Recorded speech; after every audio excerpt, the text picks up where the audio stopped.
بسم الله الرحمن الرحيم الحمد لله رب العالمين والصلاة والسلام على سيد الأنبياء والمرسلين نبينا محمد صلى الله عليه وعلى آله وأصحابه أجمعين أما بعد. Dear pupils of grade 6, Assalamu alaikum wa rahmatullahi wa barakatuh.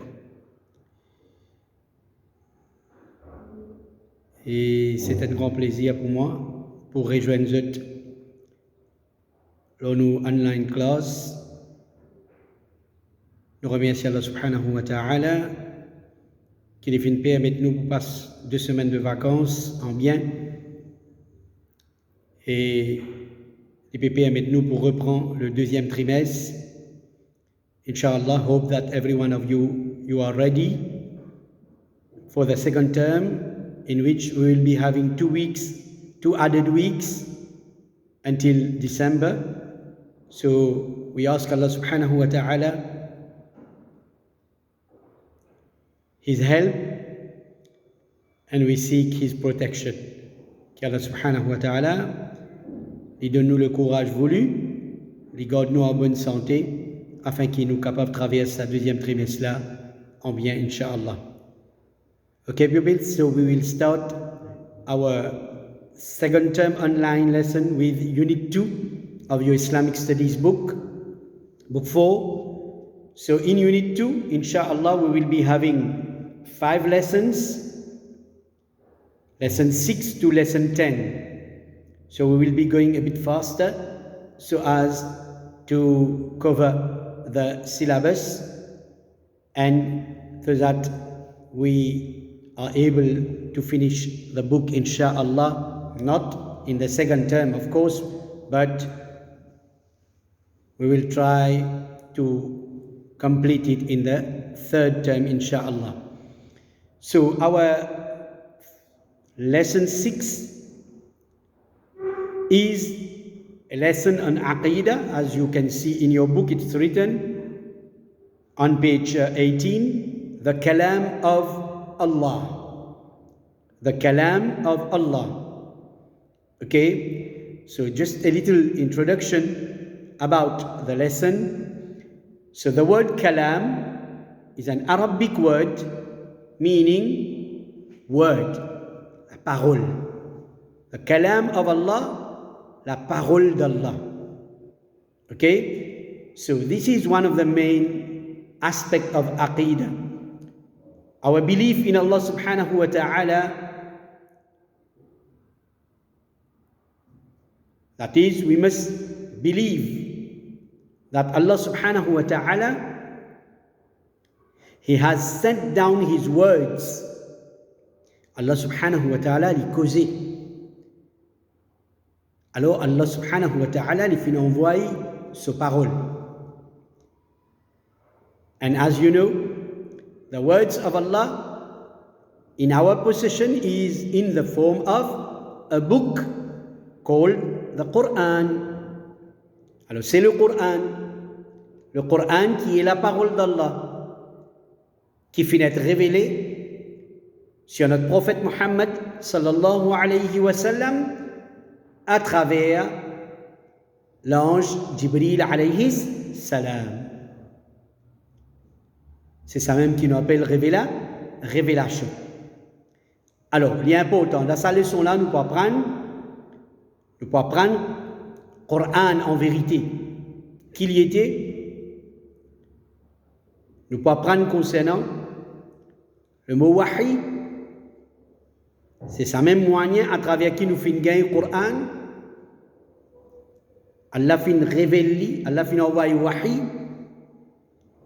Allah fin inspire sa parole à prophète Muhammad sallallahu alayhi wa sallam. Ok? Et le prophète sallallahu alayhi wa sallam, à son tour, il fait deliver, il fait donne, il fait partage, il fait share sa parole-là à son compagnon en premier, qui était vivant dans son époque, et ensuite son compagnon, je te fais mémorise sa Coran-là, pour qu'il ensuite je transmette ça à les autres, jusqu'à qui aujourd'hui le Coran est encore préservé parmi Banjimoun. Alors ça, c'est très important pour qui nous connaissons l'histoire de la révélation du Coran, parce qu'en tant qu'un musulman, nous amène iman dans les livres d'Allah subhanahu wa ta'ala. Et nous pas prendre dans sa leçon-là, quand nous voulions trouver, nous pas prendre que le Coran n'est pas une créature, parce que le Coran c'est la parole d'Allah. Et la parole d'Allah c'est Allah subhanahu wa ta'ala. So Allah is not a creature. Allah is the creator. Allah est créateur. Et sa parole n'est pas une créature. Alors nous ne sommes pas capables, nous n'avons pas le droit de dire que le Coran finit inventé, le Coran finit créé, ou bien le Coran finit fabriqué. Non, le Coran c'est la parole d'Allah. Allah sa parole, Allah sa kalam. Nous avons iman que le Coran c'est la parole d'Allah. Et aussi nous pouvons apprendre que le Coran, Allah subhanahu wa ta'ala, il prend l'engagement pour qui il préserve tout ce qui est là comme parole dans sa livre là. C'est pas Jimoun, c'est Allah subhanahu wa ta'ala lui-même qui prend ça l'engagement là pour préserver le Coran, prendre depuis ce premier ayat jusqu'à ce dernier ayat. Alors, tandis que les autres livres qui viennent avant, comment nous connaissons, tout ça, les livres là, je fin subir un changement. Ben Jimoun fin efface ce que Allah fin envoyé, je fin écrire ce que je voulais. Alors ben livre là fin falsifié. Ben livre là fin falsifié, mais quant à Coran, jusqu'à aujourd'hui, après 1400 années qui sa livre là fin descendre, jusqu'à aujourd'hui sa livre là il est encore intact. Pena non qui ne changé là-dedans, parce qu'Allah il prend responsabilité pour préserver sa livre là et il pourrait se préserver jusqu'à Qiyamah. Alors, je vous trouve dans votre livre, et dans la preuve depuis dans le Coran. Depuis dans le Coran, il y a un ayat que Allah peut donner nous la garantie qu'il finit prend l'engagement pour préserver le Coran. C'est Surah 15, ayat numéro 9. Comment nous pouvons trouver quand nous pouvons lire le texte, Inch'Allah. Et aussi, dans sa leçon-là, nous pouvons apprendre récompense de celui qui lit le Coran, qui est la parole d'Allah, celui qui apprend le Coran, qui étudie le Coran, surtout celui qui lit le Coran par cœur. C'est-à-dire, il fait hifdhul Coran, il mémorise le Coran, alors il y a une grande récompense pour Banki, je t'apprends le livre d'Allah subhanahu wa ta'ala. Ensuite, nous pouvons apprendre une petite chose importante, et ça, je peux bien apprendre par cœur. C'est, nous pouvons apprendre 5 petites choses. Nous appelons ça The Rights of the Quran upon the Muslims. Comme on dit à moi, un musulman, moi, j'ai l'obligation, moi, obligé à mon iman dans le Coran. Et Coran, moi, j'ai un devoir envers ce Coran-là. Devoir veut dire, c'est une obligation. Le jour de Qiyamah, Allah pose moi question, moi, pour bien répondre en relation avec le Coran concernant ces petites choses-là. Correct? Alors, ces petites choses-là, c'est, je vous trouve dans une page 20, quand vous liez, Inch'Allah. Numéro 1, il y a 5 petites choses. Numéro 1, nous iman dans le Coran, nous bisons croire dans sa livre là, que tout ayat qu'il y a dans sa livre là, c'est la vérité. Nous pas le droit, il n'y a aucun doute, dans aucune information qu'il y a dans sa livre là. Nous bisons amener iman avec certitude. Believe in the Quran. Numéro 2, to read the Quran. Nous avons le devoir pour lire le Coran. C'est pour ça qu'en tant qu'un musulman, nous n'avons pas le droit de dire « je ne peux pas lire le Coran ». Je ne suis pas capable de lire le Coran. Je n'ai pas le temps pour lire le Coran. Non. Le jour de Qiyamah, Allah pose nous questions concernant qui quantité nous lisons sa livre là. Troisième, to act upon its teachings. Pour mettre en pratique l'ordre qui nous fait gagner dans le Coran. Dans le Coran, Allah enseigne nous un devoir en tant que musulman et Allah met ce qu'il nous appelle une interdiction.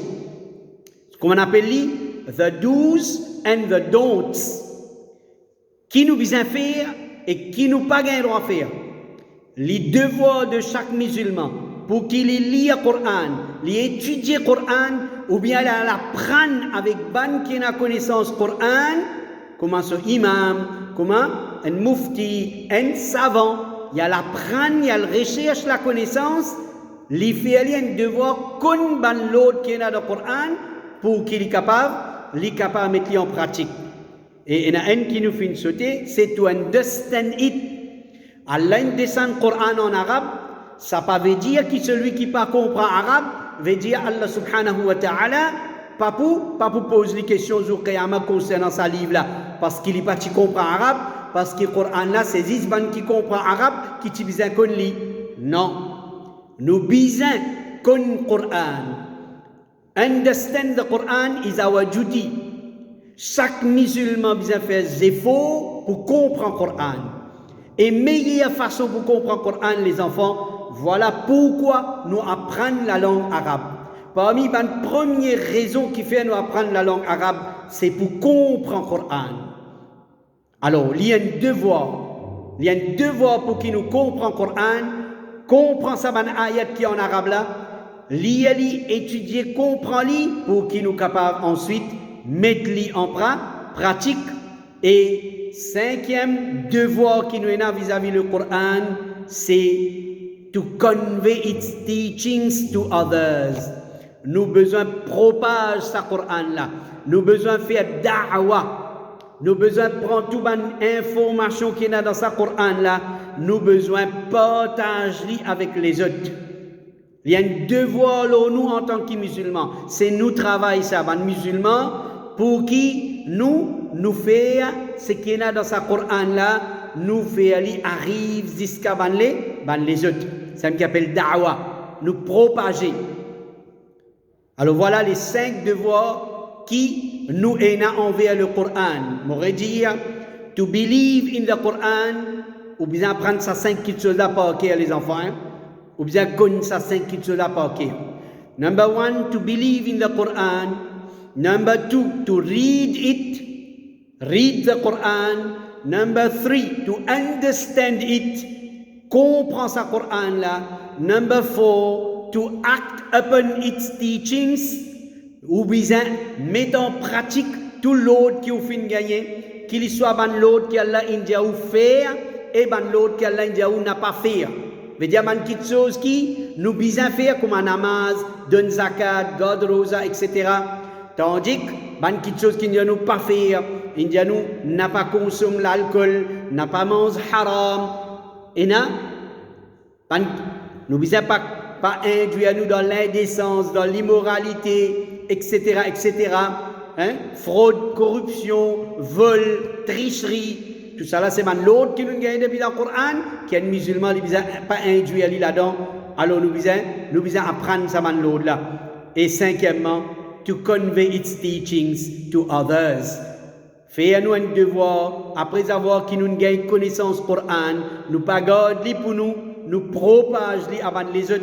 Allah vous pose nos questions le jour de Qiyamah.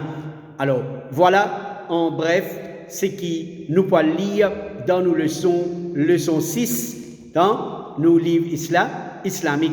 Alors, nous retrouvons dans nos prochaines vidéos pour nous faire la lecture du texte, Inch'Allah.